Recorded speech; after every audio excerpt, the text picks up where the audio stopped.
اللي قال ان اللي يعيش في الدنيا ياما يشوف اكيد معاه كل الحق، بس مش لدرجة انه يشوف تعابين بتطير او حتى سمكة ما بتعرفش تعوم. اعزائي المشاهدين، اهلا وسهلا بيكم في حلقة جديدة من كريبتون. والنهاردة هنتكلم عن اغرب الحيوانات اللي انت ما تعرفهاش. من البديهي كده ان القطة بتنونو والحمار بينهق والمرتب بيخلص، بس تخيل ان في سمكة ما بتعرفش تعوم. كل كائن حي خلقه الله عز وجل خلق فيه القدرة على التكيف في البيئة اللي هو عايش فيها، سواء كانت الدببة القطبية اللي جسمها مليان فرو وتقدر تستحمل درجة البرودة العالية، أو فرس النهر اللي جلده يخليه يستحمل الأجواء الحارة. والأسماك مش بعيدة عن ده. بديهي كده أي سمكة ليها زعانف والجسم بيساعدها على العوم بسلاسة داخل أعماق المياه. لكن سمكة الخفاش ليها ظروف مختلفة حبتين. هي سمكة ذات مظهر غريب ومخيف، بس ليها زعانف زي أي سمكة تانية، لكن بتستخدمها في إنها تمشي بيها داخل أعماق البحر، زي الإنسان كده لما بيمشي على رجليه. يعني باختصار رجلين السمكة دي في زعانفها. وعموما السمكة دي بالرغم من مظهرها إلا أنها صغيرة وغير مؤذية، وبتعيش فقط على الرخويات والأسماك الصغيرة والقشريات زي الجمبري. ولأنها بعيدة عن متناول الأسماك التانية اللي بتعوم في وسط المحيط، فبسبب بعدها ده بيخليها مش في محل افتراس من الأسماك الأخرى، وبسبب كده هي غير مهددة بالانقراض وممكن تعيش لحد 12 سنة. أغلبنا بيحب الكلاب لأنها في الأساس الإنسان استأنسها للصيد والحراسة. لو عندك فيلا أو عندك بيت يكفي بس تجيب كلب صوته قوي وعالي وتسيبه وهو هيتعامل.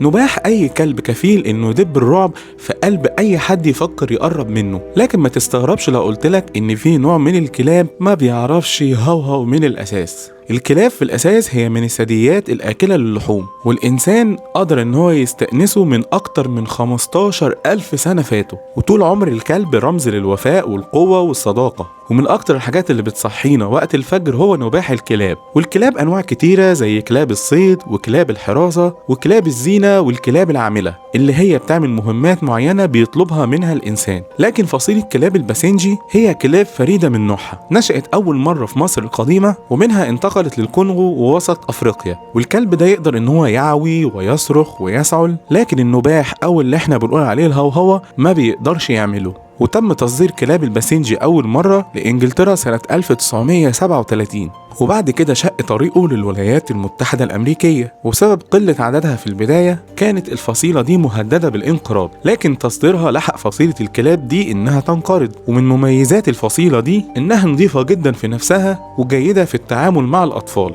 وكمان إيجابية بشكل كبير. ومن عيوبها إنها دايما في حاجة لاهتمام مستمر ومتقلبة المزاج، وكمان لو عندك واحد منه وارد جدا إنه يسيبك ويهرب. يعني لو فكرت تجيبه حاول تهتم بيه بقدر الإمكان. من المتعارف عليه إن الثدييات بتولد ومش بتبيض. الثدييات هي طائفة بتتفرع من شعبة الفقاريات، يعني حيوانات ليها عمود فقري وجمجمة. والحيوانات دي منتشرة حوالينا بشكل كبير ومعروفة، زي الكلاب والقطط والأسود والنمور والقرود. حتى الإنسان نفسه يعتبر من الثدييات. كل اللي فاتوا دول بيولدوا مش بيبيضوا، دي حاجة معروفة. إنما اللي ما تعرفوش إن في ثدييات مش بتولد لكن بتبيض. واحد من أشهر الحيوانات اللي بتبيض ومش بتولد ألا وهو خلد الماء، وبيتقال عليه كمان منقار البطة. منقار البطة أو خلد الماء هو حيوان ثدي ونصف مائي، يعني بيعيش أوقات كتيرة في المية. وأنثى خلد الماء بتبيض زيها زي أغلب الطيور. وفي البداية أول ما تم اكتشاف حيوان خلد الماء وبسبب مظهره الغريب اللي تحس إنه خليط بين البط والقندس وثعلب الماء، وكمان منقاره الكبير وأقدامه اللي شبه رجلين البطة وجسمه المغطى بالشعر الكثيف، كان العلماء شاكين في وجوده بالأصل لحد ما تم إثبات وجوده بالفعل. وحاليا خلد الماء بيعيش بكثرة في شرق قارة أستراليا، وهو حيوان بيتغذى على الديدان والقشريات زي الجمبري والقريدس وكمان صغار الأسماك. وعشان يصطاد فريسته بيقدر ينزل تحت المية لمدة 5 دقايق كاملين، وكمان بتتغطى عيونه وودانه بطيات جلدية، وبيعتمد على النهايات العصبية اللي في جسمه عشان يقدر يحدد اتجاه ومكان الفريسة. بس لو انت قابلته هتكون انسان سيء الحظ جدا. خلد الماء من الحيوانات السامة، واللي ضرر سميتها لو أصاب إنسان بيصيبه بآلام رهيبة وبيخف منها بصعوبة. والسم ده موجود في ذكور خلد الماء، موجودة في رجليه، وبيستعمل السم ده يا إما عشان يدافع عن نفسه أو عشان يصطاد حشرات. وأصلا بسبب مظهره وجسمه المفروض بيكون صعب على الإنسان رؤيته وهو بيسبح في المياه. طول ذكور خلد الماء بيوصل لحد 50 سنتي، والإناث أصغر بحبتين بيوصل لحد 43 سنتيمتر. وأوزان الحيوان ده بتتراوح من كيلو جرام لحد 2.5 كيلو جرام، وهو من الحيوانات اللي كانت مهددة بالانقراض، لكن بسبب قوانين حماية البيئة أصبحت دلوقتي إلى حد ما في أمان.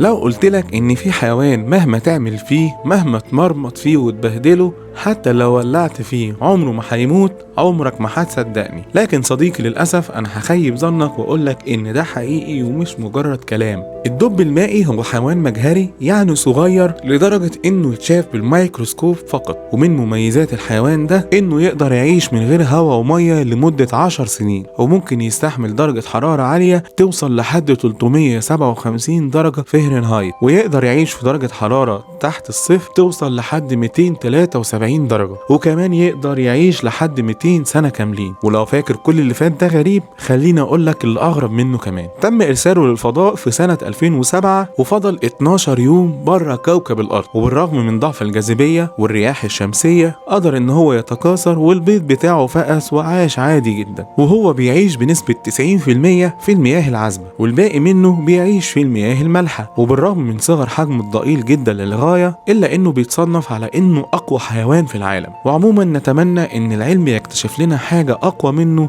في يوم من الأيام.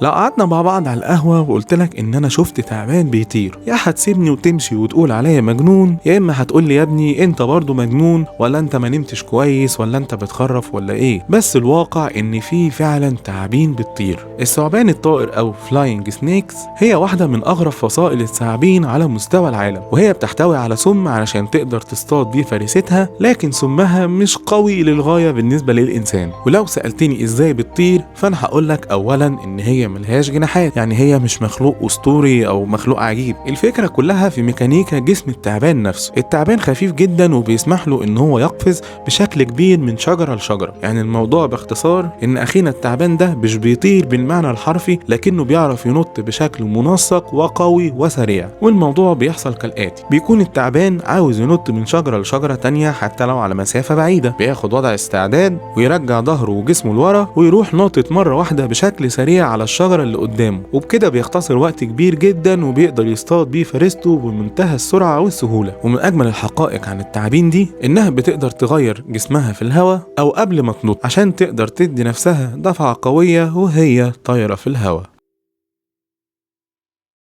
حقيقي كل ما الكائنات بتصغر بيكون شكلها ألطف في عيون الإنسان. لو طفل صغير هيكون شكله جميل وكيوت، لو قطة صغيرة هتخليك تحبها حتى لو انت ما بتحبش القطط، لو شفت كلب صغير هيفتح نفسك لتربية الكلاب مع انك اصلا بتخاف من الضلمة. ما بالك بقى لو حكيت لك على أصغر طائر في العالم. طائر النحلة الطنان هو واحد من عائلة طيور اسمها الطيور الطنانة، وهو يعتبر أصغر طائر على سطح كوكب الأرض. وزنه مش بيزيد عن 2 جرام وطوله حوالي 5 سنتيمترات. وبسبب صغر حجمها ده ساعات الضفادع بتاكلها بدون قصد لأنها بتفتكر إنها مجرد حشرات. وسبب تسميتها بالطنان إنها بتشبه النحلة أو الذبابة في طيرانها. جناح الطائر ده ممكن يتحرك بمعدل من 60 ل 70 حركة في الثانية الواحدة. وكمان عنده ميزة غريبة جدا، إن هو يقدر يطير لورا عكس أغلب الطيور اللي بتطير لقدامه بس. وبتعيش الطيور الطنانة غرب الكرة الأرضية، بالتحديد في أمريكا الشمالية والجنوبية، وهي طيور مسالمة تماما وبتعيش على رحيق الأشجار والحشرات الصغيرة. وكالعادة لازم الصقور والغربان هتدخل معاها في عداوة لأنها تعتبر فريسة سهلة بالنسبة لها. ويمكن الطائر ده غرابته مش في حجمه بس، لكنه كمان بيمتلك معدل حرق وتحويل الطعام لطاقة بسرعة مهولة داخل جسمه عشان يقدر يحرك جناحاته بالسرعة الكافية اللازمة من أجل بقائه. وأنثى طائر النحلة الطنان